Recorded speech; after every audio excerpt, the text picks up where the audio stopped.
How do you know if you're coming down with the cold or the flu, and how that decision may affect how sick you actually get? Welcome back to Get Connected. I'm your host, Conn Jackson, and we've got the services of one of the doctors, the hot one, lady. You know, the one that was on The Bachelor. Well, he joins us right now, and how do we tell the difference? Well, the reality is that a cold tends to be more of a nuisance. I call it neck up symptoms, where it's runny nose, congestion. You might have a little bit of a cough, but overall your body doesn't feel terrible. Whereas with the flu, you're going to potentially have fevers, muscle and body aches, and you're going to feel terrible all over. The flu, incidentally, can be really serious. Over 30,000 people a year die from the flu. And so the flu is just one of those things you can't blow it off and say, oh, I'm just gonna do my best to deal with this and keep working, because with the flu, it can really wreak havoc. And so that's why I always say the best thing to do when it comes to the flu is get the flu vaccine.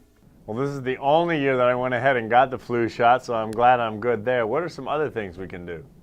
Well, the call to action is that no matter what you do, there are going to be times where you end up getting sick. And during the cold and flu season, literally the number one question I get asked is, what do I do? And there are some simple things you can do at home, because unfortunately, with the cold and flu, I just want to break this myth. Antibiotics do not help the cold or the flu. Their viruses and antibiotics are only effective against bacteria. So, some simple things, I call them simple S's. Make sure that you're skipping the sugar. Eating too much sugar actually depresses your immune system, makes you more likely to get sick.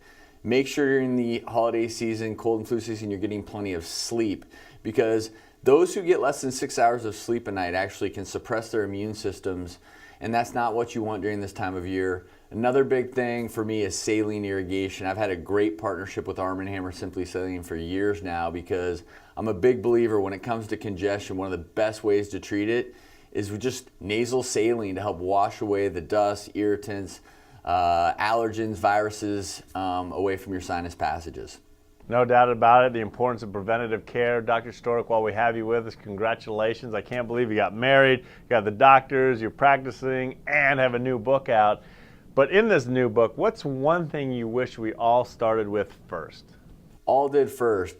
Make a commitment. One of the things I do in literally the first pages of the book is I tell people how, as an ER doctor, I know it's true emergency. Unhealthy eating sends more people to the ER than almost anything else. And so it's not as hard as people think, but in the doctor's diet, I ask people to make a commitment. And if you make a commitment, I tell people that I can show you how to live a healthier life and lose weight and do everything from prevent a visit to the ER to hopefully prevent the cold and flu. One thing you do so well is make us feel better. Just your presence alone, Doctor. Congratulations to you and your new wife, and thanks for joining us. Thanks, Conn. Take care.